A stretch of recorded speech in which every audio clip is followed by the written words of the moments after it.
Assalamualaikum warahmatullahi wabarakatuh. Perkenalkan, nama saya Himawan Ihza Pradana, NIM 2024 10 10 2014 dari kelas Jaringan Komputer E. Pada kesempatan kali ini, saya akan menjelaskan tentang bahasan tugas praktikum jaringan komputer. Nah, di sini terlihat ada sebuah topologi serta ada beberapa soal yang akan kita bahas nantinya. Langsung saja kita menuju soal nomor 1. Pada soal nomor 1 kita diminta untuk melingkari dan menjumlahkan collision domain dan broadcast domain pada jaringan tersebut dan menganalisis dengan memberi alasan kesimpulan terkait daerah masing-masing collision domain dan broadcast domain. Sebelum kita menjawab soal nomor 1, terlebih dahulu kita harus tahu apa itu collision domain dan broadcast domain. Collision domain disebut juga dengan wilayah tabrakan data. Mengapa terjadi tabrakan data? Karena terjadi pengiriman paket data pada waktu yang sama. Lalu apa sih karakteristik dari collision domain itu sendiri? Karakteristik dari collision domain yang pertama, seluruh port dalam satu hub terdiri dari satu collision domain. Yang kedua, setiap port pada switch terdiri dari satu collision domain. Yang ketiga, setiap port pada router terdiri dari satu collision domain. Nah, itulah penjelasan singkat mengenai collision domain. Langsung saja kita menganalisis dari soal, topologi yang soal.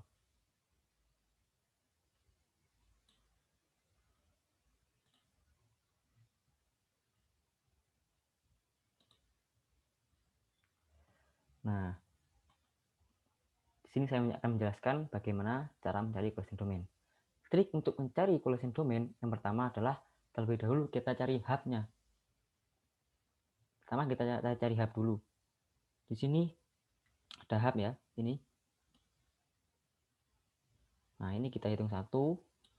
Lalu setiap port pada switch terdiri dari satu collision domain. Jadi ini kita hitung satu juga.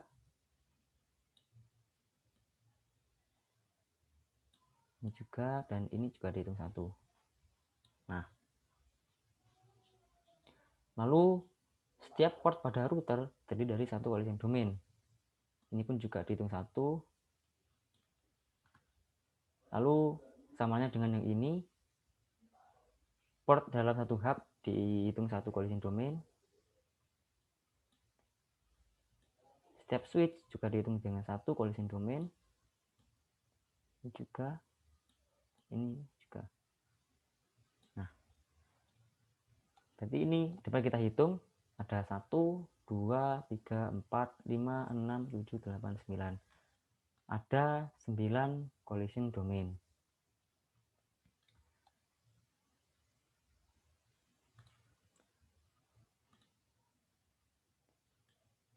Lanjut pada menganalisis broadcast domain. Nah, sebelumnya apa sih itu broadcast domain? Broadcast domain adalah semua device yang mengetahui sinyal yang berasal dari perangkat network tertentu yang berada dalam satu segmen. Nah, lalu apa sih karakteristik dari broadcast domain itu sendiri? Yang pertama, setiap port pada router terdiri dari satu broadcast domain. Yang kedua, seluruh port pada satu switch terdiri dari satu broadcast domain. Yang ketiga, seluruh port pada hub terdiri dari satu broadcast domain. Langsung saja kita menganalisis mana ada berapa broadcast domain.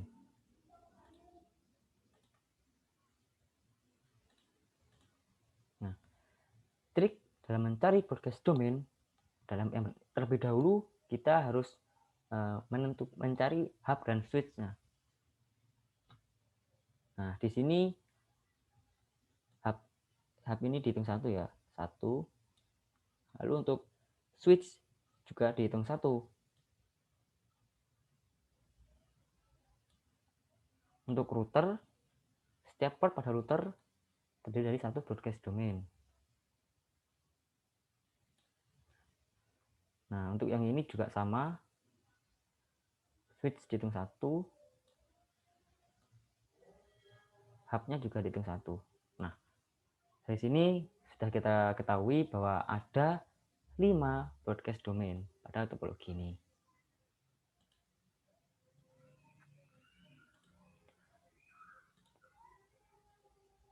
Lalu kita lanjut pada soal nomor 2. Tentukan topologi yang digunakan dengan cara melingkari gambar dan berilah keterangan kelebihan dan kelemahan masing-masing topologi yang digunakan dalam jaringan tersebut. Dari hasil analisis saya, topologi ini adalah topologi tree, yang mana topologi tree itu sendiri terdiri dari topologi bus dan topologi star. Lalu mana saja yang termasuk topologi bus dan topologi star? Nah, akan saya bahas.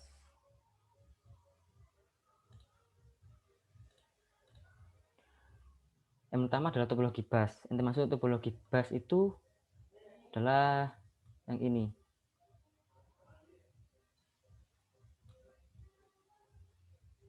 Untuk penjelasannya,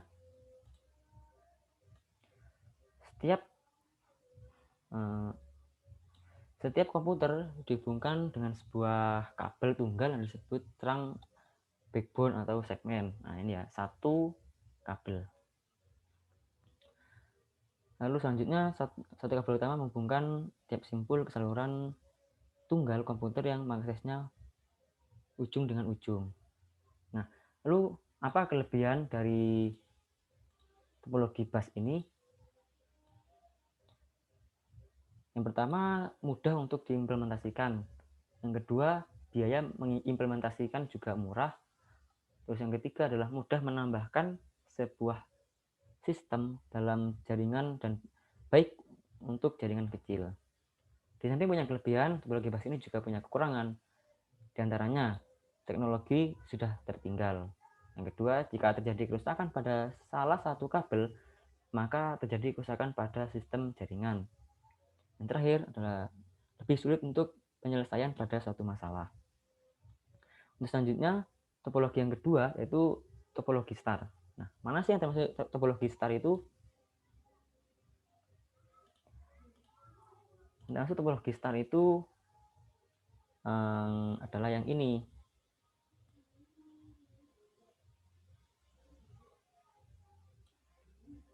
Ini dan juga ini.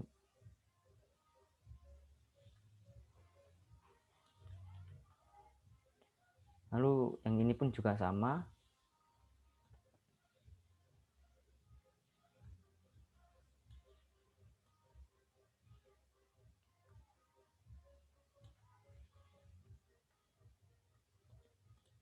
Maaf ini.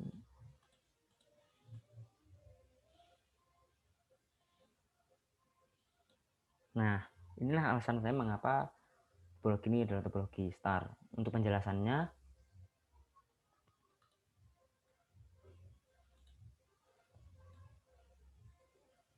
pada topologi star, setiap komputer dikonsentrasikan pada sebuah komponen yang disebut hub, sehingga membentuk seperti bintang. Nah, pada topologi ini sudah jelas ya, dikonsentrasikan pada sebuah hub ini sehingga membentuk bintang. Lalu untuk kelebihan dari topologi star ini sendiri, yang pertama mudah untuk diimplementasikan, yang kedua mudah untuk dikembangkan, yang ketiga setiap perangkat terisolasi dengan jalurnya sendiri, yang terakhir adalah jika salah satu segmen kabel putus, jaringan lain tidak akan terputus. Di samping punya kelebihan, topologi star ini juga punya kekurangan. Di antaranya, biaya pembuatan jaringan lebih mahal. Yang ketiga, hub dan lalu lintas data yang padat dapat menyebabkan tabrakan data atau collision. Yang ketiga, jaringan tergantung pada terminal pusat. Nah, begitulah jawaban untuk nomor 2. Lanjut pada soal nomor 3. Soal nomor 3 yaitu faktor apa saja yang diperhatikan dalam pemilihan topologi. Nah, faktor-faktor tersebut diantaranya yaitu biaya. Yang pertama adalah biaya. Sistem apa yang paling efisien yang dibutuhkan dalam organisasi? Yang kedua yaitu adalah kecepatan, sampai sejauh mana kecepatan yang dibutuhkan dalam sistem. Yang ketiga adalah lingkungan, misalnya dipengaruhi oleh listrik atau faktor-faktor lingkungan yang lain yang berpengaruh pada jenis perangkat keras yang digunakan. Lalu yang keempat ada ukuran, sampai seberapa besar ukuran jaringan, apakah jaringan memerlukan file server atau jumlah server khusus, atau bisa disebut juga apakah diperlukan server atau tidak gitu. Yang terakhir, konektivitas, apakah pemakai yang lain yang menggunakan komputer laptop perlu mengakses jaringan dari berbagai lokasi. Nah, sudah terjawab sudah ketiga soal dari tugas praktikum ini. Saya mohon maaf apabila ada kesalahan dalam penyampaian materi, dan saya juga mohon maaf apabila ada salah kata yang kurang berkenan. Saya akhiri. Wassalamualaikum warahmatullahi wabarakatuh.